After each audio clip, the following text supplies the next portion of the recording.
2025 has already proven to be a monumental year for crypto.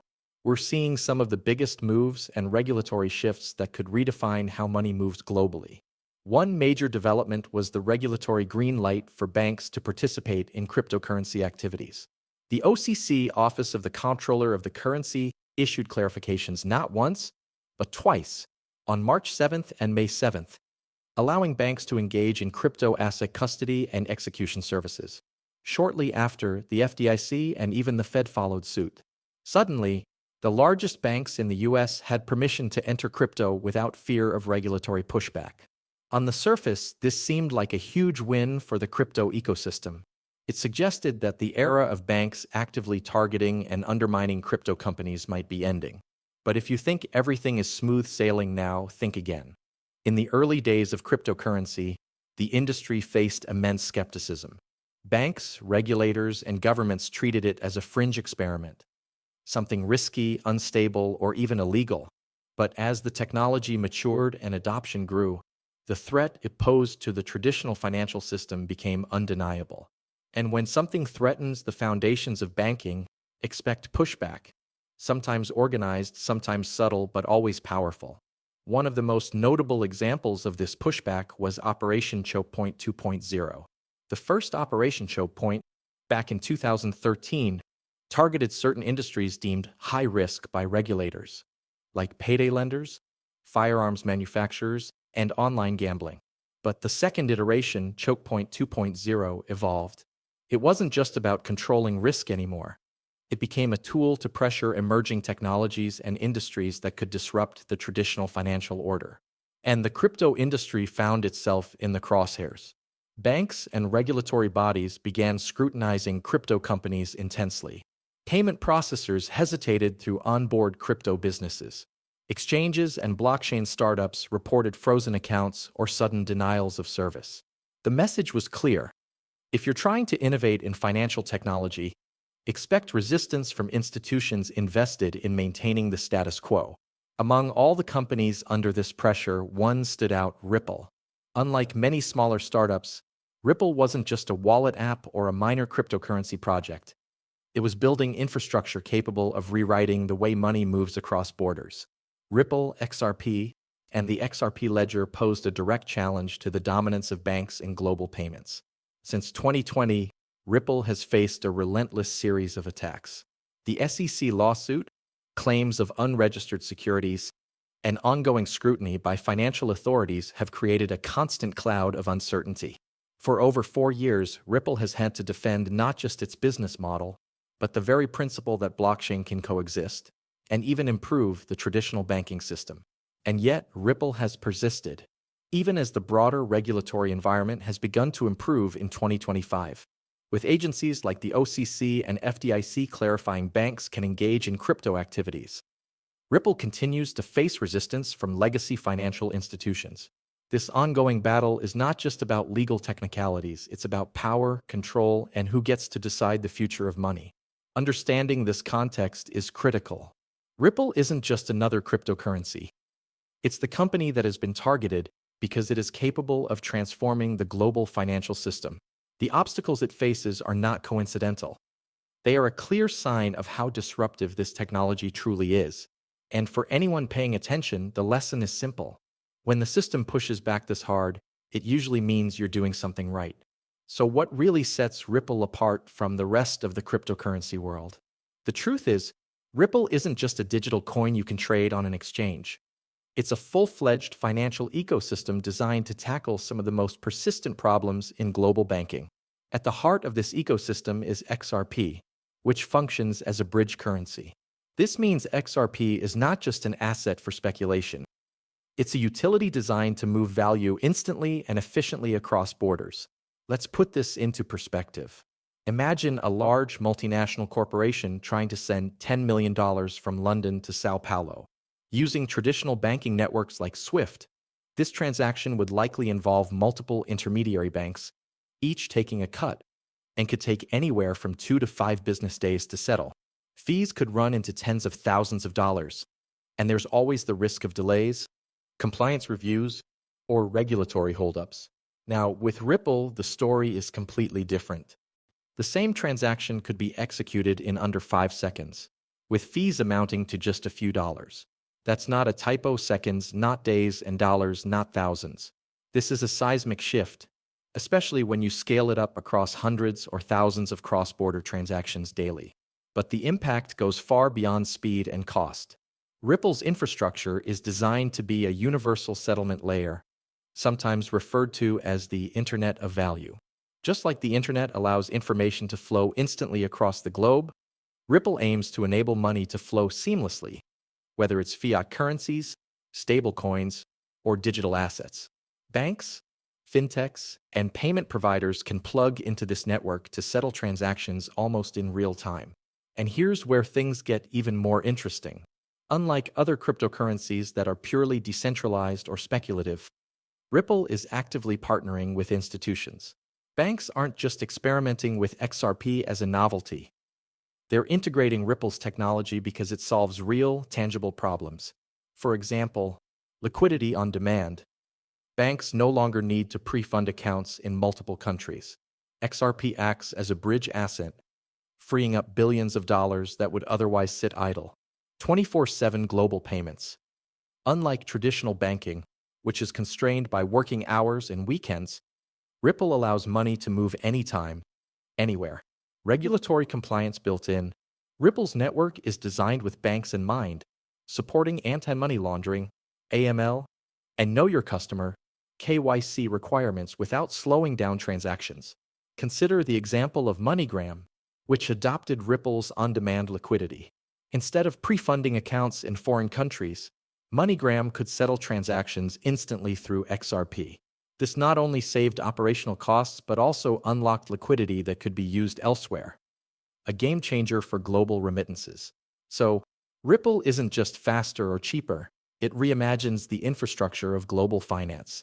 It's not about replacing the dollar or competing with Bitcoin for store of value status. It's about creating a system where banks, businesses, and even governments can move money with the same efficiency and speed that we take for granted when sending an email. And here's the kicker. The more banks adopt this system, the more entrenched Ripple becomes. It's not speculation that's driving adoption. It's real-world utility, solving a problem that has plagued international finance for decades.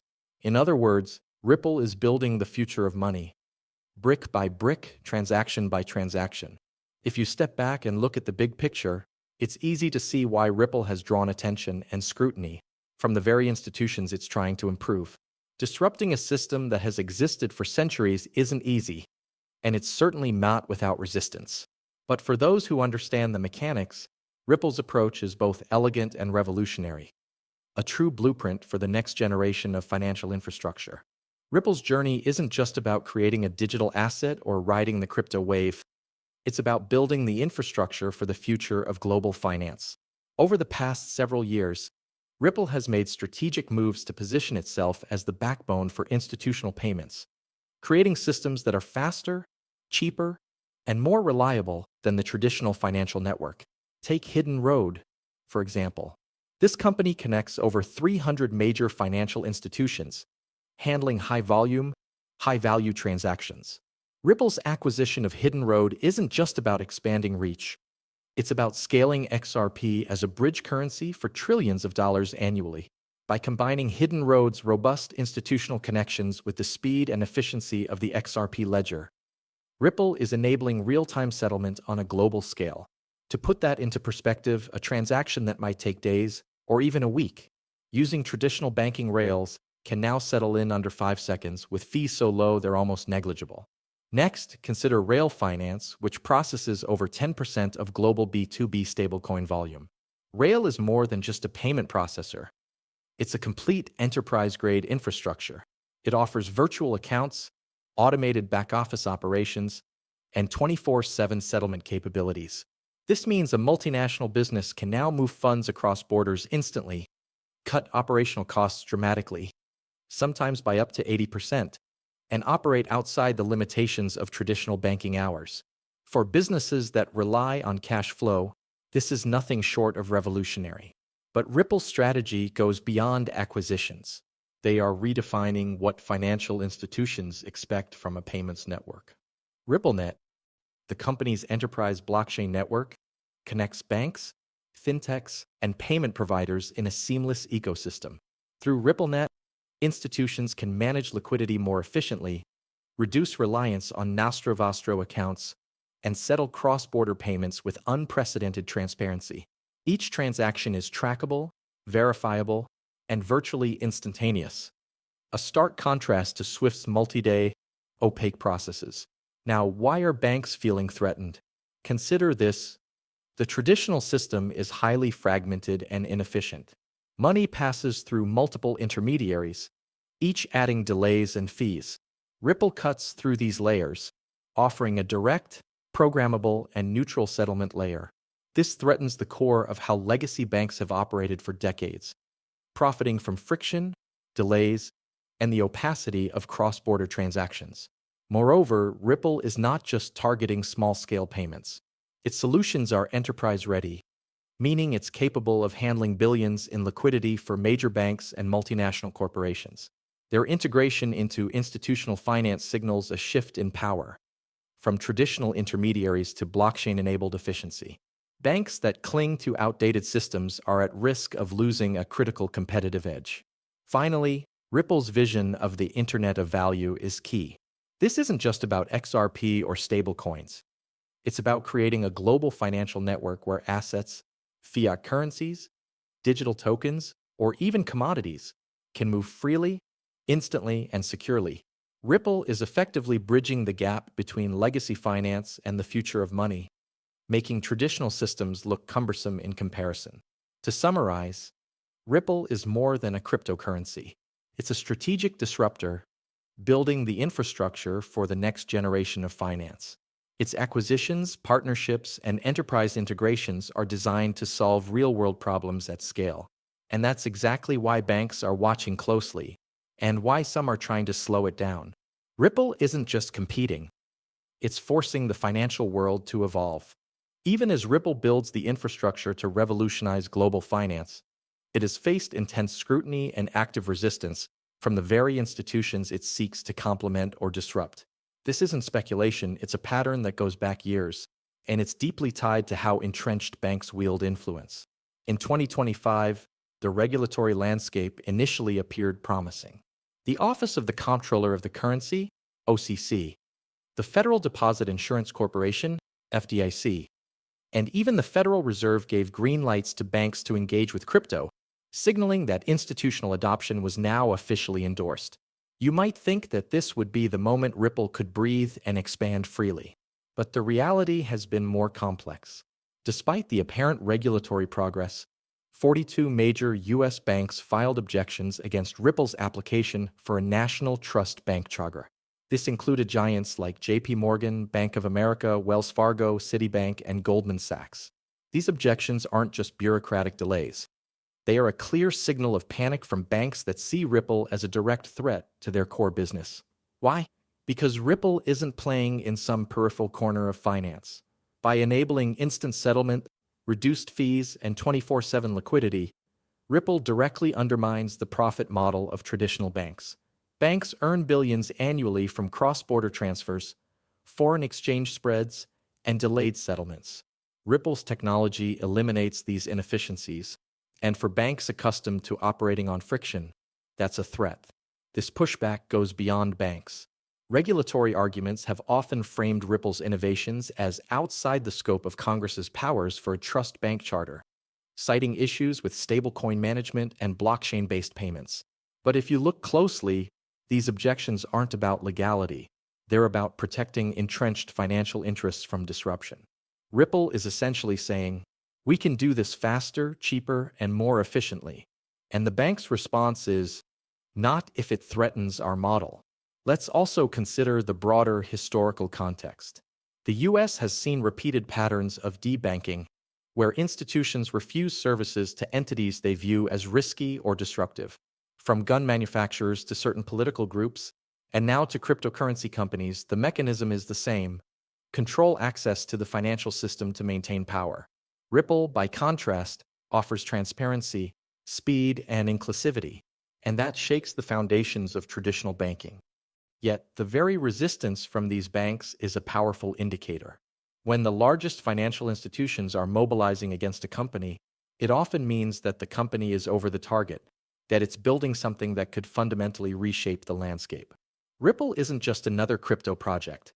It's a strategic disruptor that banks know could redefine how money moves globally. Finally, consider the implications for investors and institutions looking ahead.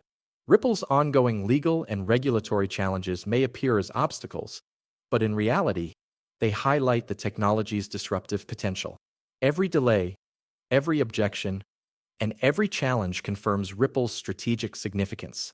It's not just surviving regulatory pressure. It's forcing the entire financial ecosystem to confront the future of payments. In short, the story of Ripple in 2025 is one of innovation under fire. While banks attempt to slow it down through regulatory influence and charter objections, Ripple continues to expand its ecosystem, onboard institutions, and prove that the future of global finance is digital, instant, and borderless. The very resistance it faces is proof that it's doing something that matters, profoundly so. Ripple isn't just another cryptocurrency story. It's a real-world, institutional-grade solution that's challenging the way money moves globally. Banks may resist, regulators may slow it down, but the direction is clear. The future of payments is faster, cheaper, and borderless, and Ripple is leading the charge. If you're following crypto just for the hype, now is the moment to look deeper at the technologies that actually reshape the financial system. XRP and Ripple aren't about speculation, they're about transformation. If you found this breakdown insightful, hit that like button, subscribe, and turn on notifications so you never miss an update on crypto innovations that actually matter. Share this video with anyone who's serious about understanding the future of finance, and join the conversation in the comments. I want to hear your thoughts. How do you see Ripple changing the global payments landscape? Stay informed, stay ahead, and remember, when the banks are scared, you know you're watching real disruption in action.